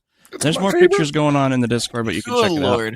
Yep. Yeah, fully painted, fully done, fully everything. It's so cool. Such a unique, kit bashes. You've never seen it before because it's a kit bash. This is done really, really well. It looks seamless. Yeah, he was mentioning that this is a add-on, and this has like all of the things I love about 00. He has the avalanche shoulders that come with the Exia Avalanche. He has the legs. He used the shields, Exia shields, as side skirts. He has the Curios missile launchers, which I love in the shields. This, I love this thing. I love it. It's really cool. Really well done. This Rick Dom from G-Quux by Sage Plastic. He was mentioning that he's working on refining and getting his working on his weathering, so you can see some chipping going on. I think it's sponge technique on this. Turned out really nice. Yeah. I really like it. There's more pictures in the club as well. I like the positioning. You can tell he knows, because he comes from the miniature side. He knows where the weathering goes. Yeah, he's getting it. Yeah. This is Guel's Delanza from Witch Mercury. Never Waffle. Chris, go ahead, go for it. Chris, jump in. This is so good. I have this thing where if I have a kit in my wish list and I see it done really well, it gets crossed off of my wish list because you can't compete. Not that I can't compete, but like I've seen what I want to be done to the kit. Yeah, I know what you're saying. And you did this with the core fighter, the core lander, the core fighter. The hard graph kit for me, and this is one of those times. Again, I think he's using Delpy decals, the decal work, and I saw that sheet, and there's a lot of other stuff on that sheet that he could have used, but I think just the level of restraint he has in picking and choosing which ones to put on, he's got it figured out. Yeah, 100%. There's intention behind the decals as opposed to just decal explosion. The Delpy decal sheets are generally very, very heavy in terms of like clutter. You can go ham on it, but this look is really nice. I love the fading in the blade here. I love the pose, out of focus blade with focusing in on the model kit. And then, of course, the paint is beautiful. Really nice shading on it. He shaded the green in the kneecap. I like that. Yeah, and the desaturated look from the kit juxtaposed with the Yeah. brightness of the blade really lends itself to that like glowing effect on there without having to do LEDs or anything like that. So it's really cool. Yeah, really, really well done. Good job, Chris. We've got a Homoxian Lone Shadow. Lang, you said you built one of these and you loved it, yeah? One of the happiest builds I've ever done. Seeing that someone else did it, I was like, yeah, that's fun. This one's by Zork, by the way. I don't know if Yeah. Good snapping Zork. Love to know. I think I mentioned it because I think when we tell people like put your builds in the completed builds, they just threw this in. I was like, no, like if you just snapped it, great, but also give your thoughts on everything, what you like, what you didn't like, everything like that. Yeah. But we both were kind of geeking out how much we liked it. So yeah, really cool. This is a HG Nemo by Arbiter in like a kind of like a sand dio, like falling backwards into the sand. Very cool, very well done. I think he mentioned this is one of his favorite mobile suits, so yeah, it's cool to see him do it. Really nice. Oh. Any updates on this, Lang, before we continue? Yeah, I still don't have hair. Still got those great green eyes. What about the airbrushes, still though? Are smiling? they still Over there? Yeah, they're over there. all right? Any update on the cleanliness of the airbrushes? It's certainly changed for better or for worse. It's up to whoever wants to see that. So, And would you like to share with everybody what they currently look like? they look like they're made of metal. They all right. Next, we got the MGSD aerial by Erlangchen, the front and back shot. The MGSD aerial makes me think of like a little kid in a Halloween costume. I can see it. Did Elangshan say whether he did anything to this or not? Because I'm almost like, I don't want to say scared, but I'm just like, it still looks awesome. What did he do? Oh, there it is. Panel line and decal. Yeah, panel line decal. Top coat. No armor bits. Okay. Looks really good. They're not in the photo, yeah. How do you like your build, Ian? Is that a good build? No. I think it's the weakest of them. Okay. We have another MGSD Destiny by Silver Lycan. Better. This is a decaled. I don't believe it's top coated. Could be top coated. I can't really tell. Silver's been doing these like speed builds lately. This one, I think they said they finished this in like 2 hours or something. That's kind of crazy, right? Uh-huh. An MGSD in 2 hours? Blink twice if you're in danger. Like, you have to be going fast. My hands don't work that quick. Or it might have been this one. This is another one by Silver Lycan as well. They did this one. I think maybe it was in 2 hours. It's like something crazy. That one An was RG? 2 hours, Yeah, it was Like, Quanta. dude, you're clipping parts and that one too. and I putting it built that. together in 2 hours. Yeah.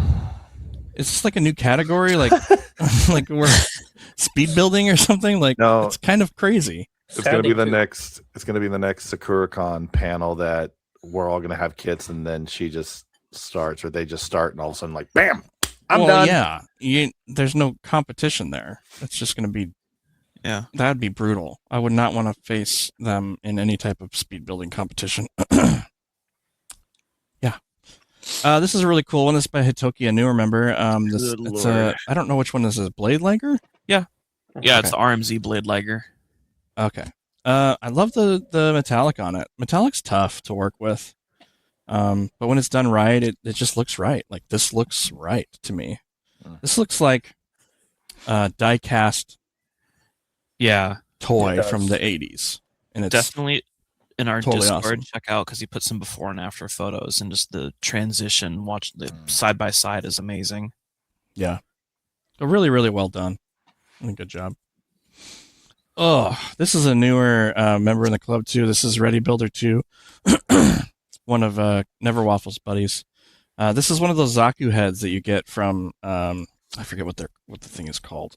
It's their gashapon, so like the base that it sits on is like a part of the capsule when you unwrap it. But they're called a seed model, I think. Yeah, so he was working on this thing on stream, doing the weathering and the chipping and the oil wash and stuff like that. Absolutely beautiful. This is like, and I think he mentioned this is one of his first times airbrushing too. So watch out, everybody. So he pulled an Ian. Yep. And a great photo, great lighting. Good grief. That's another one by Erlangton. This is a Xerius. I was not a fan of this kit when I first saw it, when we were talking about it in news, but now that I'm seeing it built like this, I'm like, oh, yeah. Did he put the hexagon stuff on there, I think? I think those are unique to his build. Yes. That's really proper with that build. Yes. Yeah, It works. I'm very proud of him picking those because that works so well. it's hard the to get those geometry to of this look guy. good. Yeah, between this and Lang's build, that hex pattern oftentimes looks tacky when I see it, but yeah, they both look great. Yeah. Thank you. It's like proper use of like not doing too much of it. Hi. Wait, can you pause? Show that for like the first 5 seconds. Like, I didn't realize this thing did that. Just that. I didn't know that Not did smoke, that in the afterburners. That is so cool. So get the Firehawk. That's what it does. Yeah, this is a little video I put together, the Firehawk reveal, so I thought I would just put it on here. I didn't expect it to play that music, though. That was really loud. Oh, it didn't play on my end. So Yeah. Oh, You're okay. safe. Yeah, and I'm also playing around with my new smoke effect machine. I set up my smoke detector once with it, but it's really, really fun to play around with. But yeah, here's some just motion shots of the Firehawk. The lights actually do flicker on the kit, so it has like this running light kind of look to it. It's pretty cool. Nice. Was that a magnet attachment? The shield? shield magnetizes to the arm, and it's also the remote for the lights. Oh. Yeah. This thing. This is the Miles Kenbu Ryuken from Johnny Mechahand.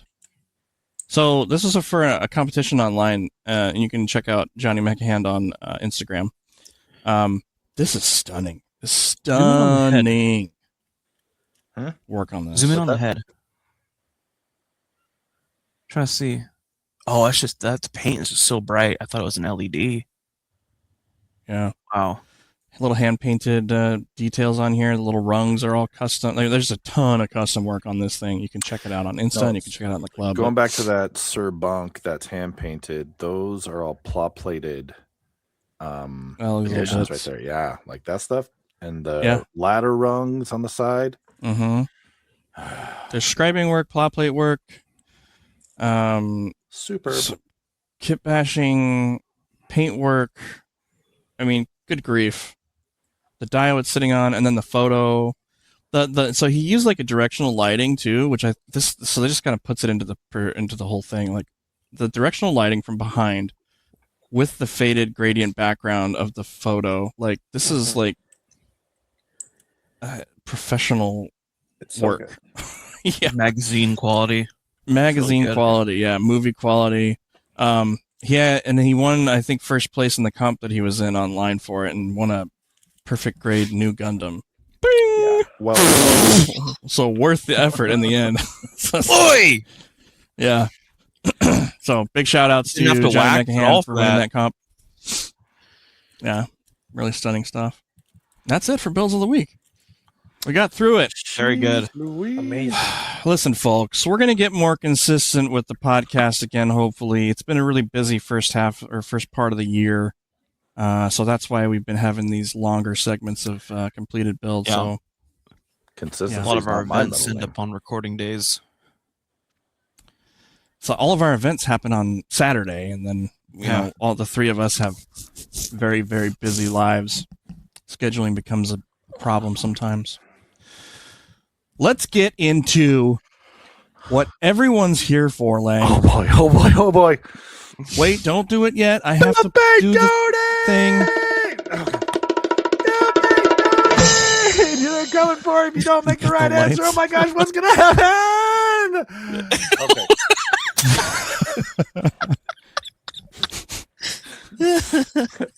Prepare yourself, Chris. The energy is high. All right. Bill may donate. I'm not even caffeinated either. What is going on, people?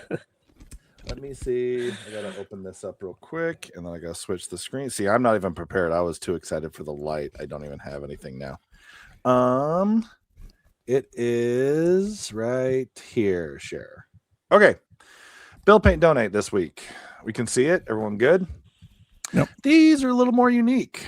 So we have 3. These are model kits from video games. The first one is from an older video game. I was showing probably a month or 2 ago. I got a kit from an old game called Virtual Lawn. This is a variant from that same series, kind of a souped up version of the main character from the Mars unit. It's a Temjin type. Very cool, very fun, very geometric. The next one, I picked a humanoid Rex style from Metal Gear Solid. And I know everyone's going to kill me. Sahelanthropus. Just say it fast and with confidence. That's it, right? And then the last one is the Armor Core White Glint. These are the 3 kits. Build, paint, donate. We're going to have top to bottom, Dan, me, Ian, then Chris. Okay. Dan, are you ready? Build, paint, donate. Oh, my favorite thing. I muted. unmuted myself. I'm going to build the white glint. I'm going to paint the virtual on, and I'm going to donate the Metal Gear Sahelanthropus. Yeah. That's a goodwill find for somebody. I'm shocked. I did not think you would touch the virtual lawn. Okay. Oh, yeah. Painting that bad boy. Okay. I would build the virtual lawn, Mars, paint the Metal Gear, and donate the white glint. Yep. Okay. I would.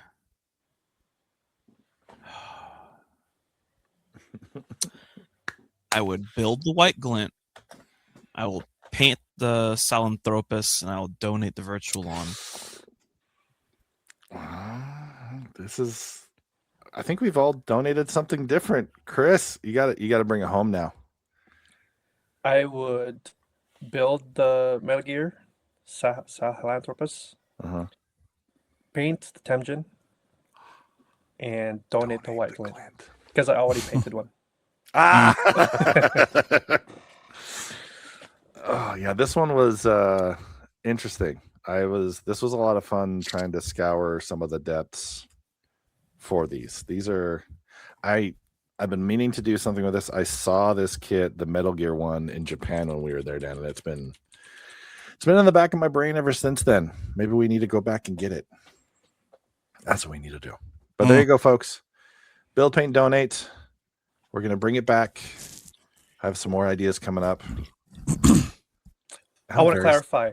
I only want to paint the feet of the Temjin because they look like basketball shoes. I want to give it Nike colors. That's it.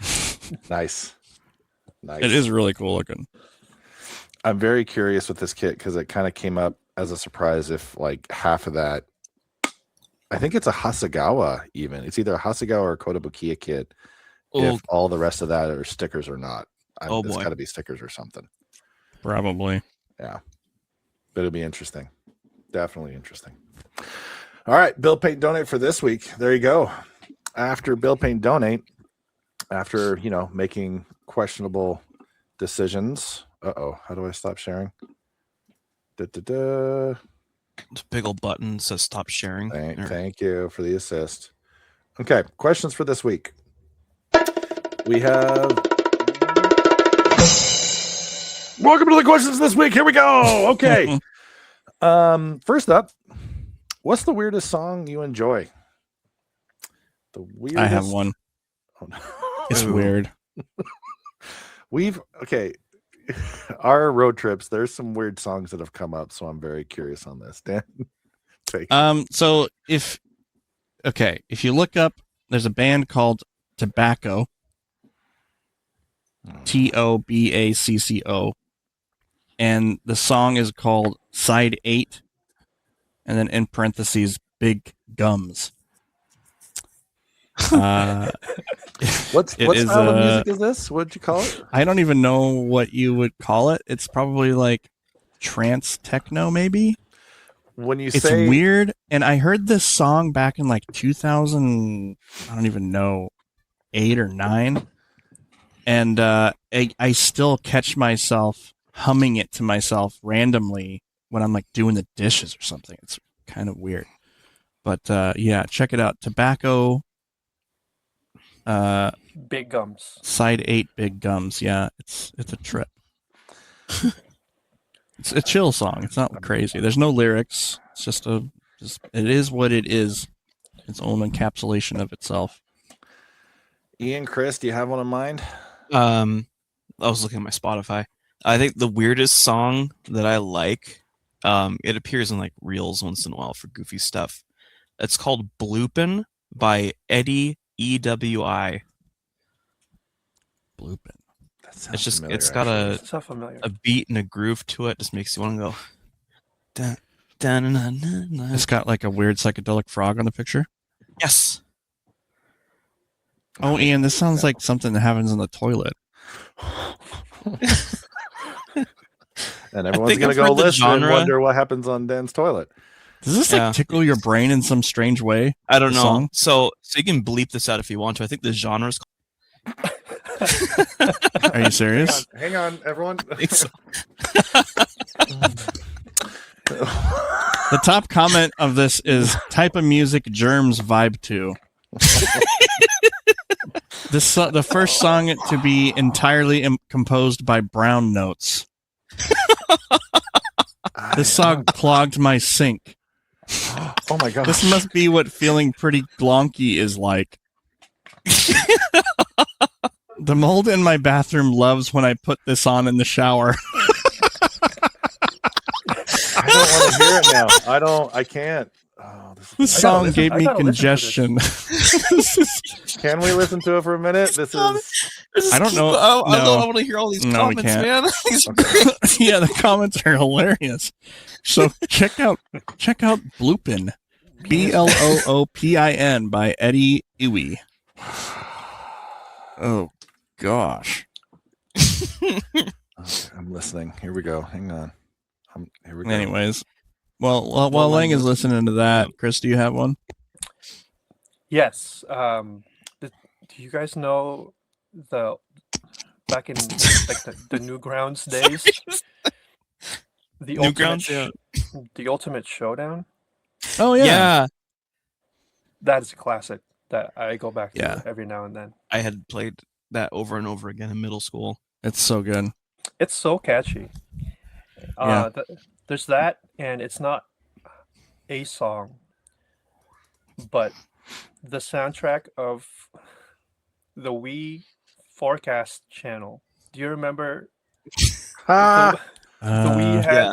had Wii that music. weird weather channel that no one used? No. The music in that app is so good as just like background focus there's music. It's so there's a good. great- I love Greatest- all the Wii music is so good. it's on the album of Wii Weather Forecast Channel Nighttime on Spotify. It's that good. Wow. That's super weird, Chris. What That's a weird that's what the song. question was. Objection. Ian It's like a- holds that title right now after I a- just heard that. oh. Chris had a good, wholesome, deep pull. I'm Penis music. vibing with shower mold. It's That is like your lizard hindbrain is working overdrive when you listen to Bloopin'. Big gum. Yeah. I hope that I- glonked isn't like a bad thing and we just don't know what it means. Probably. I'm No. I don't even know you guys right now. Weird. This was a random one that I like some of their music, but it keeps going kind of more country, and I always just go back to this song awkwardly, I guess. But it's Bill Murray, Bilmuri, and the song is called "Feel." It's kind of like a weird smack you in the face intro, and then it goes straight into kind of a punk rock, and I love that song. So that's mine. Next question.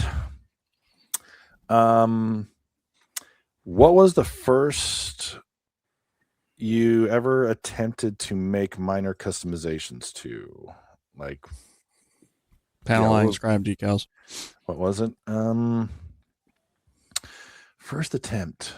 I think, I remember mine now. It was the 1/100 no grade CeraVe with panel lining. And that one is probably the blockiest flat thing ever. That was probably the best place to start and do giant practicings on. So that would be mine. Yeah. Mine was the perfect grade, or no, not perfect grade. It was the master grade red frame Astray.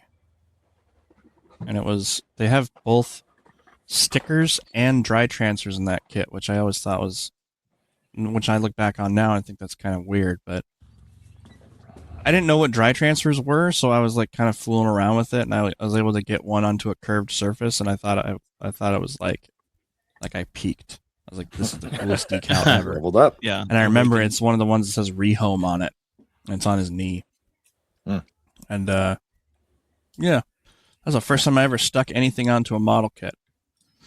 I also panel lined it and put the stickers on it. But I remember like putting the stickers on the wing parts or the parts of the bow or whatever, and I thought to myself, like, this is not good.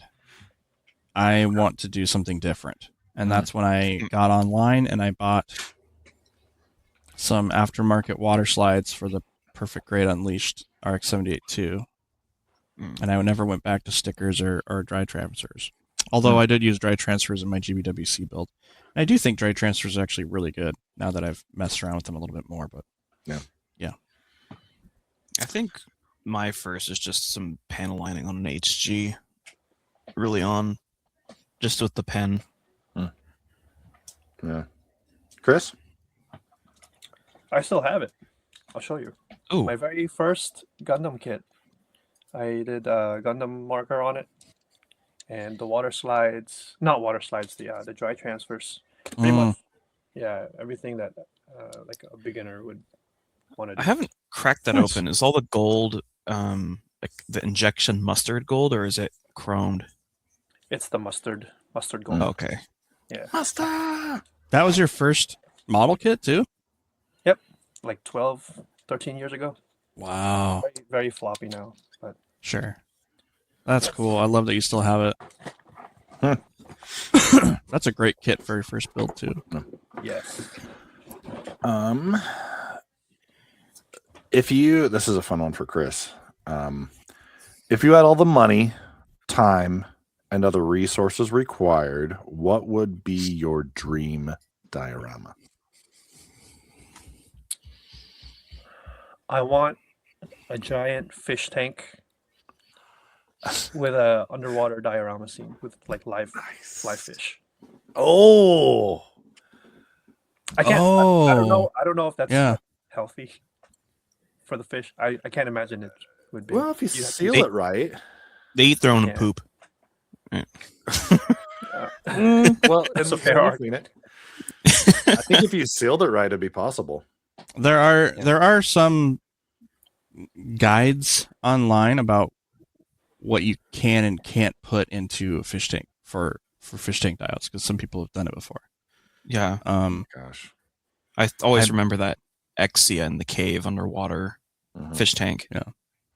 Yeah. I would assume that if you coated something in like food grade lacquer. resin or something, or maybe like Whatever doesn't dissolve in Shipcraft water. epoxy, 2-part epoxy or something. Yeah. Like Probably. watercraft grade, you know? What the question was if you had unlimited money, right? Was that one of the things? Yeah. Yep. Just make genetically modified fish. Just insert new fish. Solve the problem in reverse. Yep. That's great. Right. Chris, I can't bring up my job here. Quiet. Nice. Ian, Dan, what about you guys? Do you have one? Or do you need a second? Because I got one. Ooh. Go ahead. I absolutely admire and hope someday to make like the space debris, but the ones that are always either cylindrical or spherical. That feels so far out of reach, but with time and money and resources, I would love to do something like that. Like even if it's out of the Ptolemaios, like a big long something like that, space and large. I really that's one of my peaks for sure. That's one of my interests. That would be really cool. I have an idea for the GD, but that, you say that out loud and I have an idea. I don't know if I'll share it on the podcast, but I've shared something with Dan about my future GBWC idea, and I've built on that. And frankly, a space dio would help it, actually. There you go. Yeah. They have updated the GBWC for 2027. They did release some information on it. Yeah, I don't have it pulled up in front of me right now, so I can't really quote it, but they are going to be doing something, and they are going to, it's going to be like possibly region specific, possibly online only in some regions. So, but they haven't released, it's like, again, it's a very gray area. No one really knows, but they have released some rules. And I think I read it like 4 or 5 times. Their chunk on third party or aftermarket decals, and I think they're allowed now. Good. Ooh. That'd be nice. Yeah. So, yeah, go. I mean, we can probably that is a good topic for next week. We'll debate next week. Yeah. Yeah. Yeah, go ahead. Yeah. Okay. So with the unlimited resources and limited money, this would have to involve a house. So inspiration from the Warhammer world, the gigantic war scene sprawled out with thousands of miniatures and different scales and buildings and everything. How about, doesn't have to be Warhammer, but like some kind of war scene going on, but it's under the floor. So the floor is like a clear, kind of like when you walk in an aquarium, there's that clear oh my gosh floor. Yeah. You look down in it, and it's your war scene of whatever you want is under the floor, all lit up and everything. That's so freaking cool, dude. You know what I would do? First thing I would do when I like step, I'd be like casual, and then the first thing that would enter my mind, I'd be like,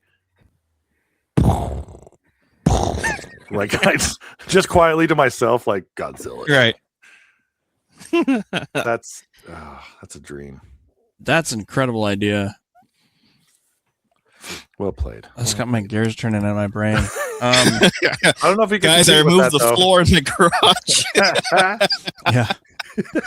It reminds me. So, like, I think for me, my idea was like a room in the house that's dedicated to just one giant dio, kind of like the train guys do with their dios. They have like the whole basement is like a big dio for their train.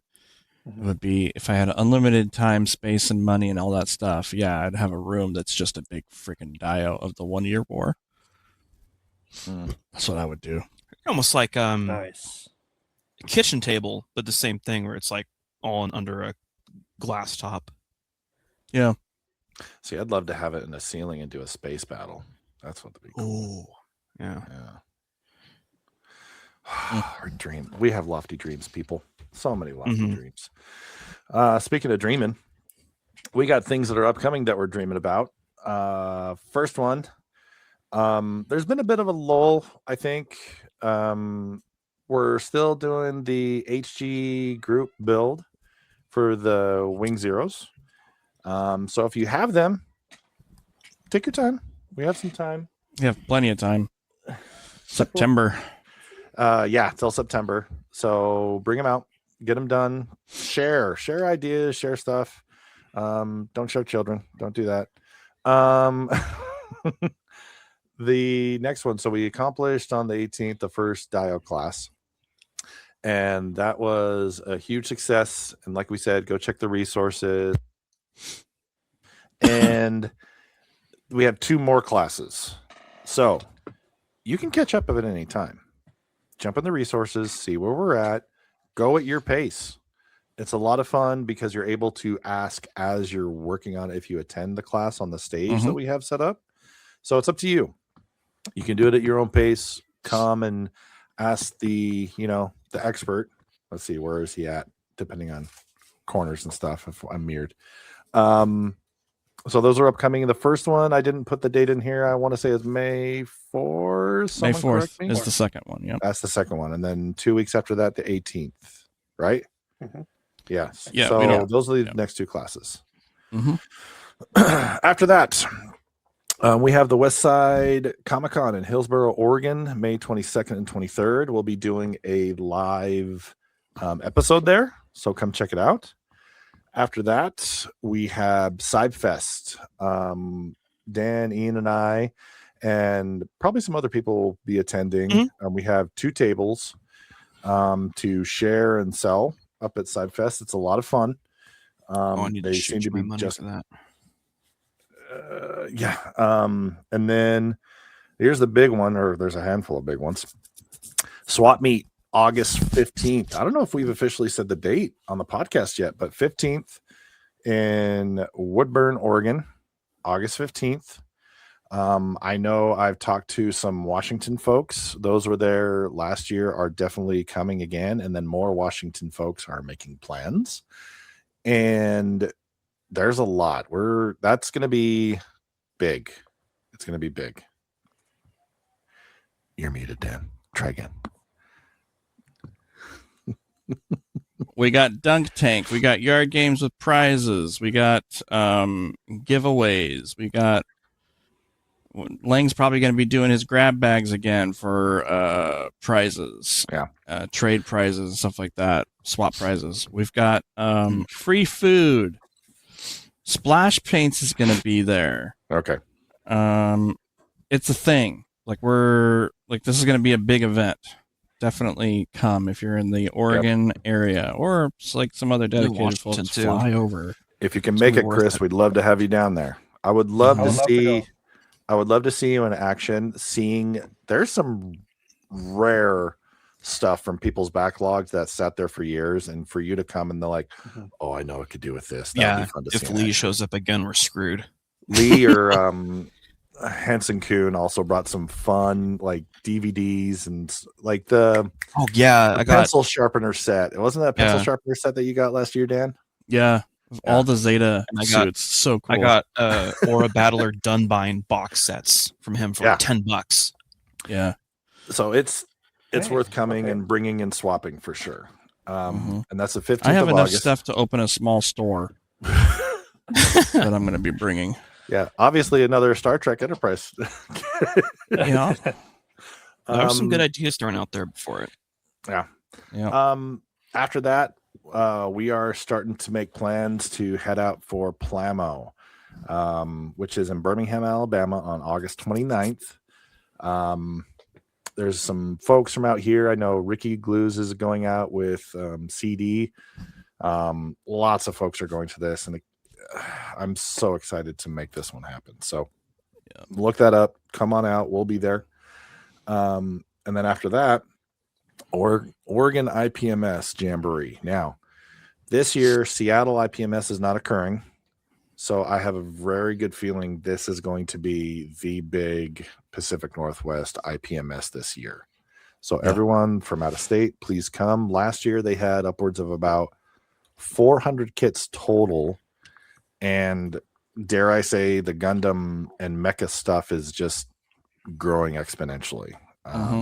So we'll be there. Come on out. And that is where the group build is going to be due, so we can put those on display. So come check it out. After that, the last thing we mentioned, and we're teasing, just remember Shar's Counterattack will be trivia, will be coming in the fall. So watch, study, stay tuned. Boom. Is that enough for everybody? I don't think we have enough things going on. It feels like we're always drowning in things to do. So much opportunity. All right. Speaking of which, we have a Wait. sponsor to help. One last thing. Everybody that's jumping into the pod or getting to know us and learning about our Discord and everything, come join Monday nights. We haven't really mentioned that. We have a consistent, active, always Monday night build night of just hanging out from 6 to whenever everyone hops off, 6 p.m. Pacific time. Come chill. Come hang. Come build. Yep. Yeah. Super fun. I had a segue. Now I don't. Sorry. Here is a sponsor to help play us out. When your Spotify gives you artists you don't recognize, or you're watching TV and don't understand the lingo, the folks that brought you to Rent an Old Person bring you Rent a Young Person. This will be your way back in society, to understand the lingo, to make sure what a dab is. Oh my gosh, this is so cringe. Our customers have also noted that they've lost weight, trying to keep up at their pace of things. Don't want to be so cringe? Rent a Young Person. So that's it for episode 13 of the WCGA podcast. Thank you again to Chris for hopping on this week. We'll see you guys all next week, hopefully. Bye! Bye-bye.